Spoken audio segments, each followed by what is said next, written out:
true, unfortunately, which is a T-bar that's very low. A T-bar that's low like this, in this case, it's lower than the letter E. This is not only someone who underestimates their own abilities, but someone who does not believe in themselves. This is the person with low self-esteem.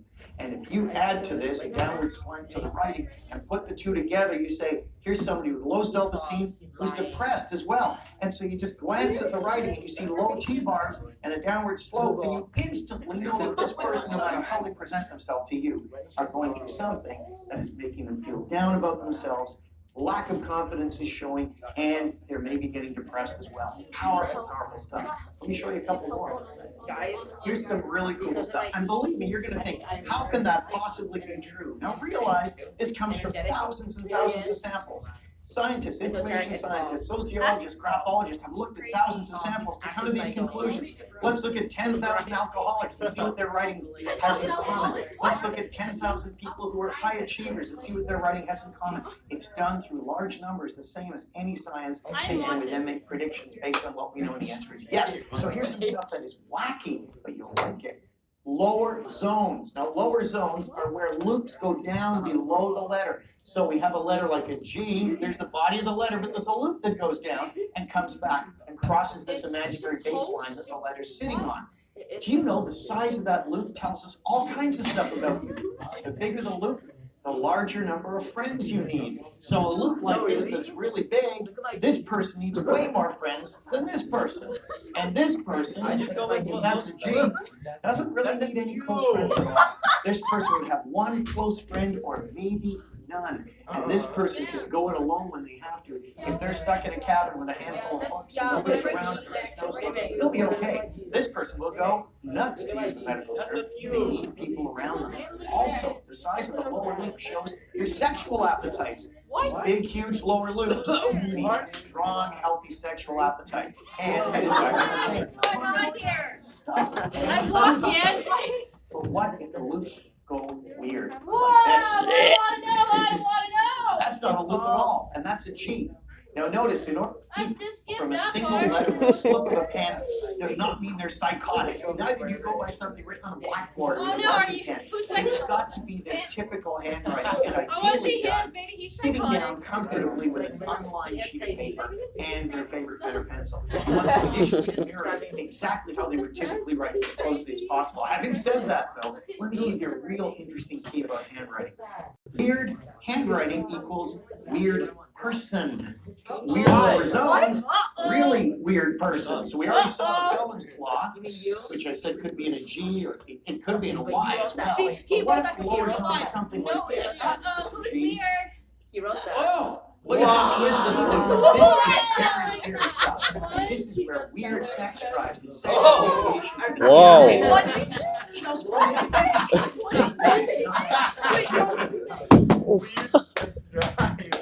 Okay, this is excellent.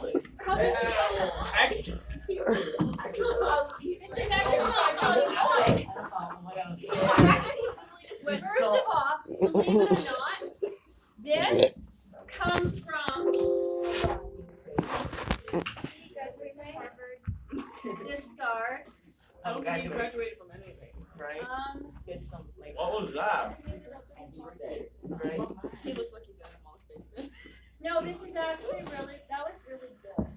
What was it? So, What was it? where did I get it from? Mini unit. I went to a PE that gave me all these, and in forensics, there was the handwriting analysis from it, and that's where I got the videos from. I actually paid for a PD with the division, with the Winnipeg division on those PD days in October, and that's where I got that one from. Do I like all their stuff? No, and that's what I've been building my own. I didn't use any of those. I was using my own forensics ones that I've been using, right? So, I was cutting and paste, right? So I got all my own stuff that I like better than theirs and my whatever. But that's where I got that from the division. That was the division. But no, this is the reason why I say it's actually good. If I go to, I don't know which one I have here, but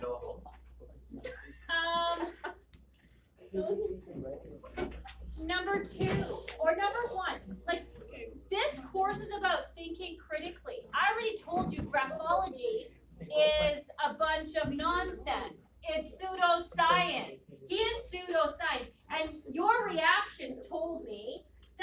able to sit back and critically question this otherwise intelligent guy who posted stuff on the internet. It's not true, right? Intelligent. Well, I mean, if you were just to see a picture, how would you know, right? So, before you start talking and spewing all of that, right? And so that's part of it, because you know what? There's a big portion of the world who believes that. It's kind of similar people that kind of think astrology is true. Like, it's fun and horoscopes are fun, but there's lots of people that there's no scientific basis, right? And can you think critically between science and technology? Can you recognize those power and limitations? And then also, appreciate the manner in which history and culture shape. Some cultures value astrology and graphology and things like that. They really do. They don't value science and hard evidence and facts. So you were demonstrating for me there. You were laughing and giggling and jaw dropping. You were demonstrating scientific inquiry skills and attitudes. Because you were like, hey, just a second here, this guy's nuts, right? If you're just believing and being gullible, right? Because can you see the word gullible written on my ceiling? Oh, God damn it. Where? Exactly. How many people looked up, right? Do you know what I mean? Like, you can't just believe everything you hear. You need to question. I learned. Oh my God. Okay. No, you did not. Close your eyes. Close your eyes. No way I'm open eye. We're going to do that later. Okay. On alien. Why are we looking at aliens again? Okay. Alright, so graphology, Blah, blah, pseudoscience, we went through these, blah, blah, blah. Then we watched 2 videos. So, here's an analysis of an example. It said again, high cross, high self-esteem. A lower cross, low self-esteem. That'd be funny if it's all the same person, right? If I low. Alright, middle cross, meaning practical, generally successful. Off the stem means their goals might not be grounded in reality. Now,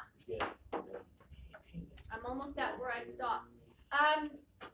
Would you be able to recognize your own printing handwriting? Oh, yeah. 100%. My. Not all of you, because I've got a lot of no-namers from year to year, and people are like, I don't know if that's mine. Mine's easy. My D's. How many times?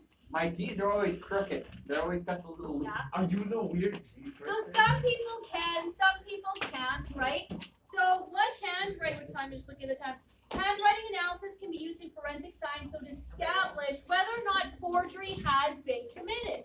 Now, forgery is an illegal act. You're using someone's signature without their consent. Most typically when you're writing checks to like embezzle money, right? Now, handwriting comparison is the most frequent requested type of document analysis. Now, there are no two the same. Everyone's handwriting, like your fingerprint, right, is very different. And that's why we can do handwriting analysis. It says handwriting comparisons are useful because no two people have the exact same handwriting.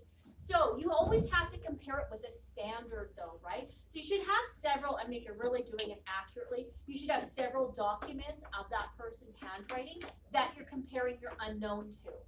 The bigger the sample size, the better and more accurate you're going to be. It says when the handwriting is document in question, the document examiner asks for a handwriting sample with which to compare the document to. So this is now what I stole from that PD. All that other stuff was mine. Handwriting analysis involves, it says, the study, because this is what you're going to be doing now. We're going to be looking at handwriting analysis, not graphology. Okay? So handwriting analysis has more science backing, and that's what you're going to be doing when you do your lab tomorrow.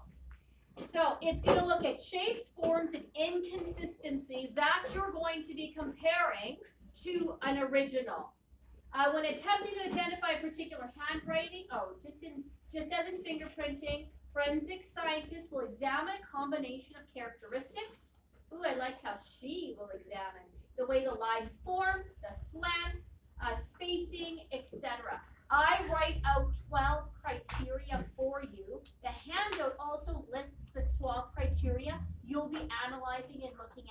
well. So again, you're just comparing. This is our examples. I don't feel like going through this. Yay. This was that one I got at the.